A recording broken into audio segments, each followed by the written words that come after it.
இந்த வீடியோவில் நம்ம என்ன பார்க்க போறோம்னா கடகராசிக்காரர்களுக்கு வருகிற தமிழ் புத்தாண்டு 2026 ஏப்ரல் 14ஆம் தேதி வரக்கூடிய சித்திரை முதல் நாள் வரக்கூடிய தமிழ் புத்தாண்டு அடுத்த வரக்கூடிய 13 ஏப்ரல் 2027 வரைக்கும் 365 நாள் அந்த ஒரு ஆண்டு எப்படி இருக்க போகுதுங்கிறது இந்திய வேத ஜோதிட அடிப்படையிலான அறிவியல் சார்ந்த கலையான சயின்டிபிக் வேதிக் அஸ்ட்ராலஜி முறையில நாம மிகைப்படுத்தாமல் எதையும் மிகைப்படுத்தாமல் நம்ம இந்த பரிகாரங்கள் அது மாதிரி விஷயத்துக்குள்ள போகாமல் உள்ளது உள்ளவாறு நம்ம பார்க்க போறோம். இப்ப பாருங்க, கடகராசிக்கு எப்படி ஒரு அமைப்பு இருக்குன்னா, சனி 9ஆம் இடத்திலேயே நீடித்திருக்கிறார். குரு ஜூன் 1ஆம் தேதி வரைக்கும் 12ஆம் இடத்துல இருந்து ஜூன் 1ஆம் தேதி 2026 இருந்து புத்தாண்டு பிறந்து ஒரு 1.5 மாசத்துலயே பாத்தீங்கன்னா ராசிக்குள்ள உச்ச குருவாக வருகிறார். அது அருமை. 9ஆம் இடத்துல இருக்கக்கூடிய சனியை குரு பார்க்கிறது மிகவும் அருமை. அதே சமயத்துல இதுவரை கேது 2ஆம் இடத்திலும் ராகு 8ஆம் இடத்திலும் இருந்து பல பிரச்சனைகளும் சில உடல் உபாதைகள் சொல்ல முடியாத சில பிரச்சனைகள்லாம் கொடுத்து கொண்டிருந்த ராகு கேதுகள் டிசம்பர் 6 2026 புத்தாண்டு பிறந்து ஒரு 6-7 மாதத்துக்கு அப்புறம் பார்த்தீங்கன்னா ராகு 7ஆம் இடத்துக்கும் கேது ராசிக்குள்ளேயும் போய் குருவால் பார்க்கப்படுகிறார். இதுவும் ஒரு நல்ல மாற்றம். ஸோ இதுவரை கடகராசிக்காரங்கள் 2023-24 அஷ்டம சனி பாதிக்கப்பட்டு 25 கொஞ்சம் மீண்டு கொண்டிருக்கக்கூடிய கடகராசிக்காரர்கள் இப்போ அந்த குருவின் பயிற்சி ராகுகேது பயிற்சி மூலமாக இயல்பான வாழ்க்கைக்குள்ள பழைய எப்படி ஒரு 4-5 வருஷத்துக்கு முன்னாடி இருந்தாங்களோ அது மாதிரி ஒரு இயல்பான சோஷியல் லைஃப்குள்ள நட்பு பாராட்டக்கூடிய அவருடைய யோகங்கள் அவருடைய அச்சீவ்மெண்ட்ஸ்லாம் உலகத்துக்கு தெரிகிற மாதிரி நல்ல ஒரு டெவலப்மெண்ட் ப்ரமோஷன் ரெகக்னிஷன் கிடைக்கக்கூடிய அற்புதமான ஒரு தமிழ் புத்தாண்டாக முதல் ஜூன் மாதத்திலிருந்தும் அடுத்து வரக்கூடிய டிசம்பர் மாதத்திலிருந்தும் நல்ல மாற்றங்களை கொடுக்கக்கூடிய அமைப்பு கடகராசிக்காரர்களுக்கு 2026 தமிழ் புத்தாண்டுல வருதுங்கிறது நம்ம தெரிஞ்சுக்கணும். முதல் உடல் உபாதைகளால் அஃபெக்ட் ஆகிட்டு இருந்தவங்க, அதாவது சீனியர் சிட்டிசன்ஸ் அதிகமாக சொல்லணும். எங்கப்பா நமக்கு வயிறு பிரச்சனை, எலும்பு பிரச்சனை, ஆர்த்தோ, கேஸ்ட்ரிக்கு, டயபெட்டிஸு, சர்ஜரி, எல்லா பிரச்சனைகளாலும் கடகராசிக்காரர்கள் சீனியர்ஸு கொஞ்சம் வயசானவங்க முதியோர்கள்லாம் அஃபெக்ட் ஆனவங்களுக்குலாம் கொஞ்சம் ஓரளவுக்கு இப்போ கொஞ்சம் பரவாயில்ல, என் நோய் இப்போ கொஞ்சம் கண்ட்ரோலுக்கு வருது அப்படிங்கிற அமைப்பை கொடுக்கக்கூடிய ஒரு அமைப்பு கண்டிப்பாக கடகராசிக்காரர்களுக்கு இந்த ஜூன்லேருந்து நீங்கள் பார்க்குறீங்கன்னா ராசிக்குள்ள குரு வரும்பொழுது பல பிரச்சனைகள் இதுவரை செலவுகளாக போயிட்டு இருந்தது, ஹாஸ்பிட்டல் செலவுகளாக போய் கொண்டிருந்து எந்த ஒரு நல்ல ட்ரீட்மெண்ட்டும் நமக்கு கிடைக்கலைங்கிற மாதிரி விரயங்கள், அலைச்சல்கள், நோய்வாய்ப்படுதல், தேவையற்ற டிராவலிங் கொடுத்து கொண்டிருந்த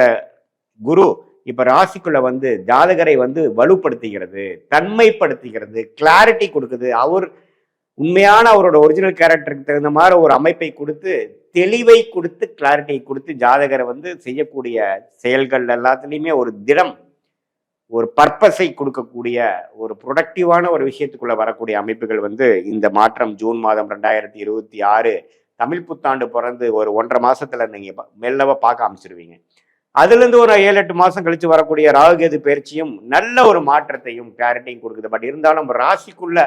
ராகுகேது வரும்பொழுது நீங்க யாரை சந்திக்கிறீங்களோ அவங்க மூலமா சில பெனிஃபிட்ஸ் வரும். என்னதான் இருந்தாலும் கொஞ்சம் தீர விசாரித்து தான் புதிய தொடர்புக்குள்ளேயோ புதிய கான்ட்ராக்ட் புதிய அசோசியேஷனுக்குள்ள போகணும். குருவின் பார்வை இருந்தாலும் நம்ம கொஞ்சம் கேர்ஃபுல்லா இருந்துக்கிறது நல்லது. அதே மாதிரி மற்ற கிரகத்தின் அமைப்புகள் எல்லாமே நல்லா இருக்கு. ஸோ கடகராசிக்காரர்களுக்கு ஓவராலா சொல்ல போகணும்னா ஒரு கேம் சேஞ்சரான உடல் உபாதைகளை நீக்கக்கூடிய கடன் பிரச்சனைகள்லேருந்து வெளியில வரக்கூடிய சிரத்தையான ஒரு வாழ்க்கையை அமைத்து கொண்டு இதுவரை நம்ம செய்த டேமேஜ் கண்ட்ரோலை செய்து அதிலிருந்து மீண்டு வருவதற்கு என்ன ஒரு காரியங்களோ அதில் திடமா செய்து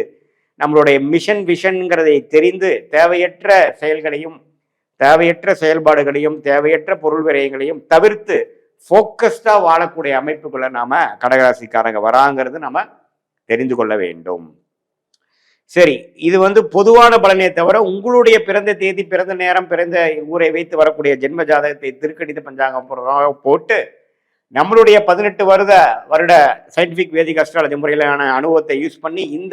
எந்த லக்னத்துல பிறந்தீங்க, அந்த லக்னாதிபதி எப்படி இருக்குது, நீங்க கடகராசியா இருந்தா ஆயிலி நட்சத்திரமா, பூச நட்சத்திரமா அல்லது புனர்பூச நட்சத்திரம் கடைசி பாதத்துல பிறந்தீங்களா அப்படிங்கிறதெல்லாம் முழுசா ஆராய்ந்து ஒரு கிரகமும் எப்படி இருக்குது, அந்த கிரகங்கள்லாம் இப்போ நம்ம சொன்ன கோச்சார் அமைப்புல டிரான்சிட் அஸ்ட்ராலஜில எது மாதிரி அமைப்பு கடகராசிக்காரர்கள் கொடுக்க போகிறதுங்கிறதெல்லாம் துல்லியமாக சேர்த்து வைத்து பார்க்கும் பொழுது அடுத்த வரக்கூடிய ஷார்ட் டேர்ம் எப்படி இருக்கு, அடுத்த வரக்கூடிய லாங் டேர்ம் எப்படி இருக்கு, எது மாதிரி விஷயங்கள் வந்து நமக்கு கரெக்டான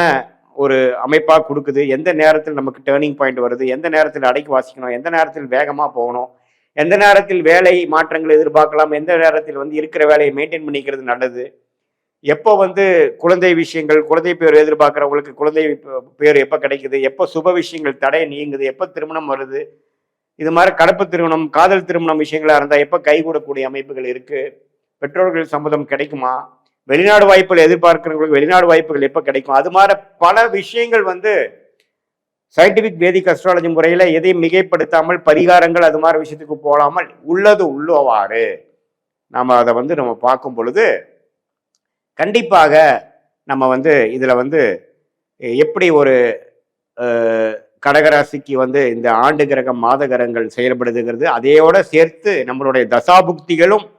சேர்த்து வைத்து பார்க்கும் பொழுது யோகமான தசாபுக்திகள் போகும்பொழுது நான் சொன்ன பலன்கள் இன்னும் கொஞ்சம் தூக்குதலாகவும்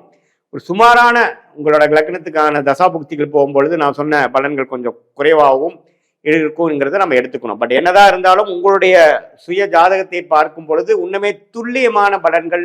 போத் ஷார்ட் டேர்ம் என்ன, லாங் டேர்ம் என்ன, அடுத்த வரக்கூடிய காலகட்டங்கள் எந்த மாதிரி திசையில நம்ம வாழ்க்கை திரும்ப போகிறது, வேலை வாய்ப்பு, தொழில்,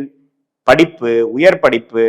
குழந்தை பேரு, உடல்நல பிரச்சனைகள், கடன் தீர்வது, இது மாதிரி வாழ்க்கையில என்னென்ன விஷயங்கள் நமக்கு கிரிட்டிக்கலாக இருக்கிறதோ அதுக்கு வேணுங்கிற டைம்லைன்ஸ் என்னென்ன நேரத்தில் எது நடக்கக்கூடிய அமைப்பாக நமக்கு தெரிகிறத வைத்து அதுக்கு தகுந்த மாதிரி நம்ம திட்டமிட்டு லேட் ஆகிட்டு இருக்கே, டிலே ஆகிட்டு இருக்கேங்கிற ஃப்ரஸ்ட்ரேஷன்லாம் ஆகாமல் பொறுமையாக இருந்து நிதானமாக இருந்து வாழ்க்கையில் எளிதில் வெற்றி பெற முடியும். சயின்டிஃபிக் வேதிக் அஸ்ட்ராலஜி மூலமாக நாம் வந்து அதோட பயனை எடுத்து அதோட கிளாரிட்டியை எடுத்து வாழ்க்கையில் ஒரு நல்ல ஒரு கிளாரிட்டியை பெற்று உத்வேகம் பெற்று கான்ஃபிடன்ஸ், கூல் கான்ஃபிடன்ஸ்னு சொல்லுவாங்க, அந்த கூல் கான்ஃபிடன்ஸை பெற்று நம்மளை பற்றி நாமளே அறிந்து கொண்டு தேவையற்ற பொருள் விரயங்கள், தேவையற்ற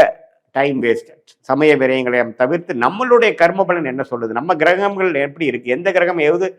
மாறி காமிக்குது, எந்த லைன்ல போனா நம்ம ஜெயிக்கலாம், எந்த லைன்ல போனா நம்ம பிரச்சனை வரும் அப்படிங்கிற விஷயங்கள்லாம் எப்படி ஒரு கூகுள் மேப் வந்து ஒரு டிராவலருக்கு வந்து போகும் சேரும் இடத்தை காமிக்கிறாரோ அதே மாதிரி நம்ம போய் சேரும் இடத்துக்கு எந்த நேரங்கள் எந்த மாதிரி திசைகள் அப்படிங்கிறத சயின்டிபிக் வேதிக் அஸ்ட்ராலஜி முறையில் எதையுமே நம்ம மிகைப்படுத்தாமல் பரிகாரங்கள் அது மாதிரி மூட நம்பிக்கையில போகாமல் நம்மளுடைய 18 வருஷ அனுபவத்தை யூஸ் பண்ணி ஒரு லக்னத்துக்கும் ஒரு ராசிக்கும் எது மாதிரி அமைப்புகள் இருக்கு, 27 நட்சத்திரத்தில் 9 கிரகங்கள் 12 கட்டத்தில் எப்படி படர்ந்து இருக்கிறது, கோச்சாரத்திலும் உங்களுடைய சுய ஜாதகத்திலும் எப்படி இருக்குதுங்கிறதெல்லாம்